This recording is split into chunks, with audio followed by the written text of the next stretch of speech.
scripture this morning comes from a story that some of us may remember from Sunday school days, when the Israelites were saved by God and Moses from slavery.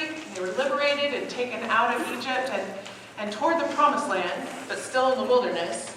They had some problems that they had to face, and one was hunger. And so the Israelites, even though they had been given their whole lives, they were hungry, and so they were grouchy, and so they did a lot of complaining.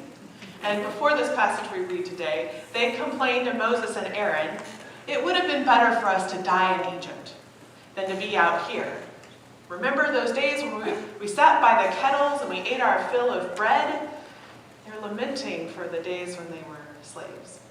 And so God reminds them that God is with them and that God will provide. So God provides manna for them to eat, to harvest from the ground every morning.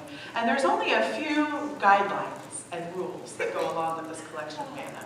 So Nancy is going to read that story for us this morning.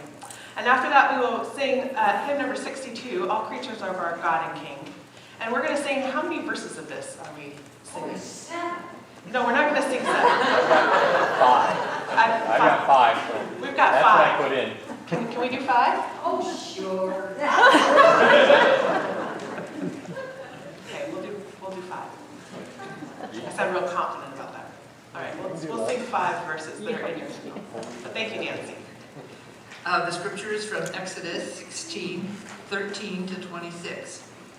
In the evening, quails came up and covered the camp, and in the morning there was a layer of dew around the camp. When the layer of dew lifted, there on the surface of the wilderness was a fine flaky substance, as fine as frost on the ground. When the Israelites saw it, they said to one another, "What is it?" For they did not know what it was. Moses said to them, "It is the bread that the Lord has given you to eat. This is what the Lord has commanded. Gather as much of it as each of you needs, an omer to one person, according to the number of persons, all providing for those in their own tents." The Israelites did so, some gathering more, some less. But when they measured it with an omer, those who gathered much had nothing over, and those who gathered little had no shortage. They gathered as much as each of them needed. And Moses said to them, "Let no one leave any of it over until morning." But they did not listen to Moses. Some left part of it until morning, and it bred worms and became foul. And Moses was angry with them. Morning by morning they gathered it, as much as each needed. But when the sun grew hot, it melted. On the 6th day they gathered twice as much food, 2 omers apiece. When all the leaders of the congregation came and told Moses, he said to them, "This is what the Lord has commanded. Tomorrow is a day of solemn rest, a holy Sabbath to the Lord. Bake what you want to bake, and boil what you want to boil, and all that is left over put aside to be kept until morning." So they put it aside until morning, as Moses commanded them. And it did not become foul, and there were no worms in it. Moses said, "Eat it today, for today is the Sabbath to the Lord. Today you will not find it in the field. 6 days you shall gather it, but on the 7th day, which is the Sabbath, there will be none." The word of God for the people of God. Prayers of all of our hearts, of God, our strength and our salvation. So last week, at the end of our service, I realized that I had inadvertently chosen 2 hymns. You might remember this. 2 hymns that actually sounded very similar, and we realized in worship, because we were using our hymnals, that they were written by the same person and published in the same year.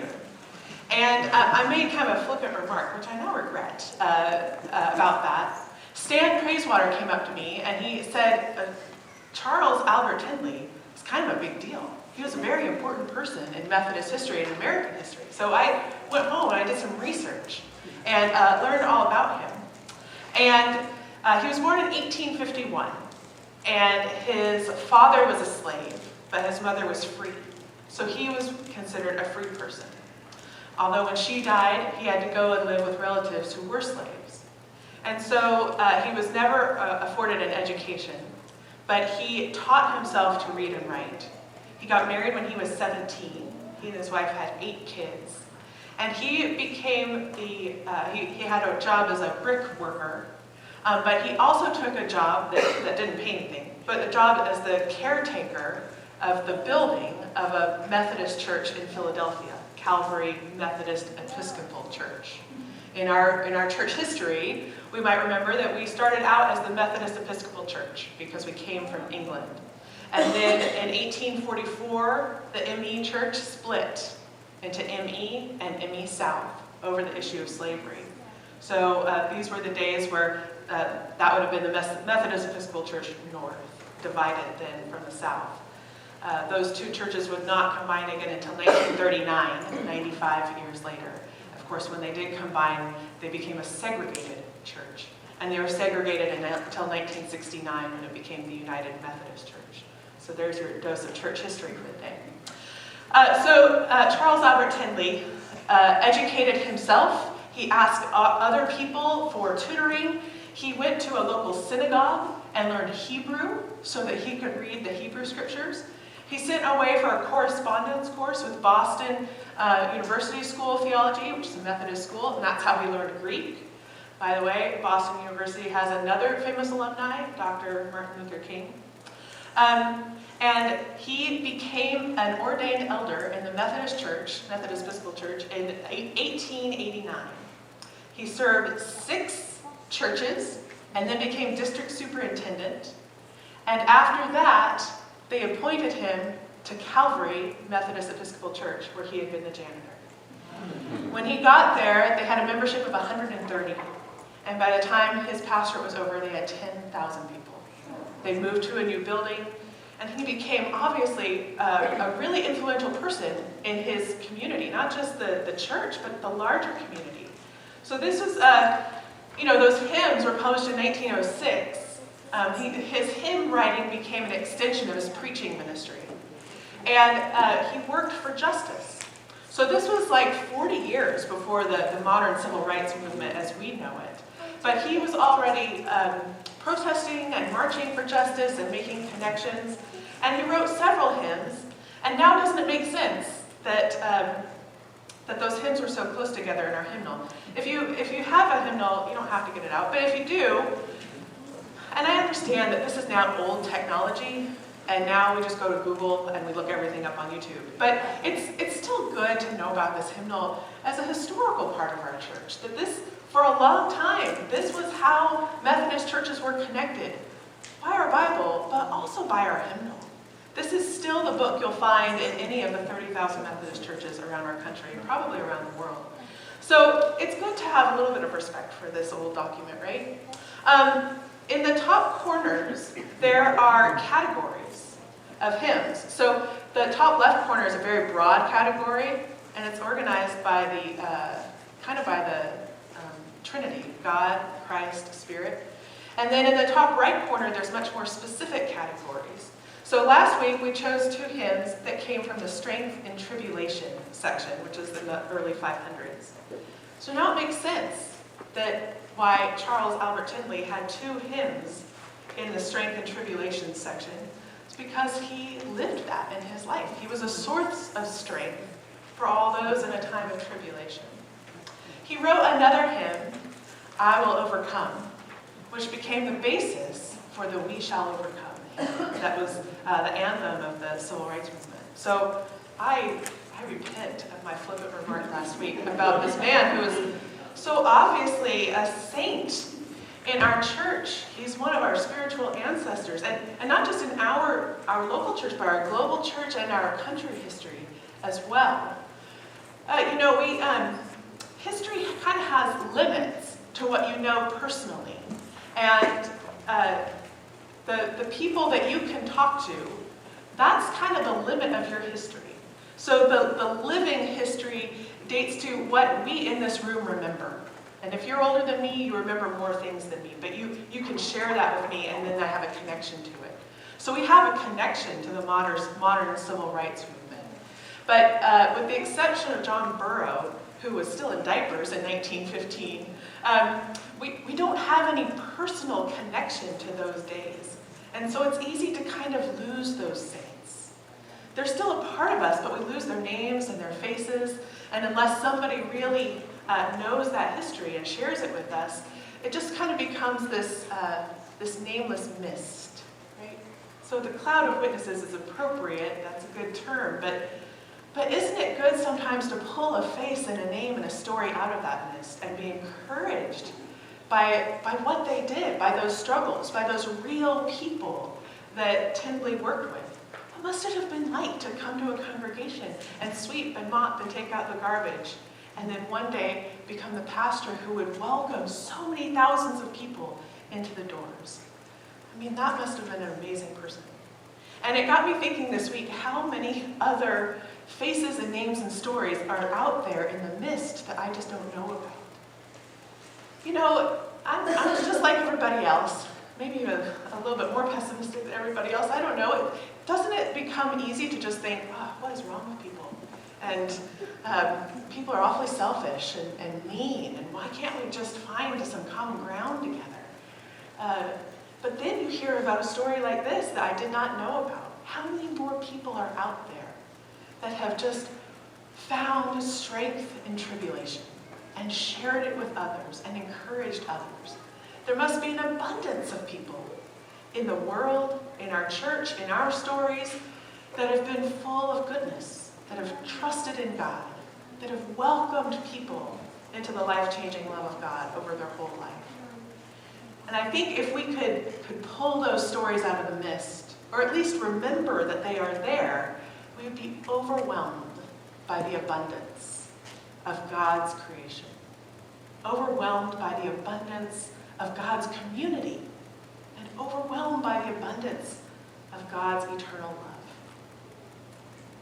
You know, when we are part of a congregation, and we come together week in and week out, and we check in on each other during the week and comment on each other's Facebook pages, you know, we are affected by what happens to one another. Paul put it in the most beautiful way. We rejoice with those who rejoice, and we weep with those who weep. It's what we do in a church. And so when we have a season where some are weeping, it feels like we're all weeping. When we have a season where some are rejoicing, it feels like we are all rejoicing. Sometimes it can feel like we're in a season of scarcity. That, you know, there's just not enough. There's not enough time for some folks. There's not enough health. There's not enough peace from turmoil. There's not enough strength in tribulation. Sometimes it can be easy to think, it's just a season of scarcity. And then we hear a story like Tindley's, where we think, well, boy, he knew a lot of scarcity in his life, and yet he found all this abundance. There's always times of scarcity, and yet God is still present to bring abundance, to bring connections, to bring things that lift up and encourage and give hope. So why should I be discouraged? It's another line from a spiritual hymn from the early 1900s. Why should I be afraid? His eyes on the sparrow, and I know he watches me. Right? So why should we be discouraged? Even in a season of scarcity, God is still bringing abundance. If we do have those times where we feel like, woe is me, why hasn't God provided more? Well, we're in good company, because that's just the way humans go. And thousands of years ago, when those Israelites were liberated from slavery and they're wandering in the wilderness, well, they're hungry. And if you're hungry, it's awfully hard to count your blessings. So I have no doubt that they felt like they were in a real season of scarcity. There just wasn't enough to eat. And so God worked through Moses and told the people, I will be with you. And God provided for this manna to be on the ground. Now, we don't really have any idea what that is. The scripture says it was like wafers made out of honey. That sounds pretty good. I think if you had nothing, that would be something good to live on. And there was a few suggestions. So just take what you need. Just take what you need. But what did the people do? They gathered a little bit extra, just in case. Because we've been awfully hungry, and there hasn't always been enough. And they were in a season of scarcity. They were in this mindset of scarcity. There wasn't enough, and so there was enough right now, and we're just going to put a little bit by for tomorrow. That makes sense. doesn't it? I mean, who among us wouldn't think, I've been awfully hungry for a long time, I'm just going to save a little, and it's insurance money, and you never know what's going to happen or when you're going to have a need for such and such. So that makes sense to us. But what happened? It went bad. It went bad. It didn't last. Their plans were foiled because they weren't trusting in God. They weren't trusting that God would actually provide for them. They didn't think that God actually was going to provide everything they needed, and so they were going to take matters into their own hands. Moses got mad. Moses, he was always trying to get these Israelites to understand, God is with you. God is with you to redeem you and save you. But then there's this curious thing where they come up to a Sabbath day. Did you catch this? They come up to a Sabbath day. They're not supposed to do any work on a Sabbath day because that time is sacred and holy and set apart. And so what is their instruction? Save a little bit extra on that day. Now, the first time they tried this, it all went bad. But what happened the second time they tried it and saved some extra? It was just fine. It was just fine. God's abundance provided. Now, that might not make logical sense, but what it says is that there's always enough with God. There's enough time.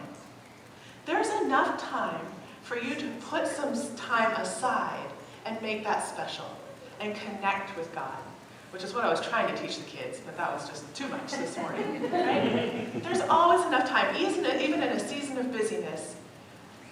You can put some time aside, and it will actually all be okay. Even if you think it won't, because logically, if it spoiled the second day one time, it should spoil the second day another time. It doesn't with God. God will make a way for you to have that special time, to just be centered, and to remember that you are a beloved child of God, and that God is with you. I wonder this week, I've wondered, how would my life be different if I really lived these things that we learn from this 16th chapter of Exodus? How would our lives be different? If we really believed there would always be enough. There will always be enough for you to eat. There will always be enough to meet your needs.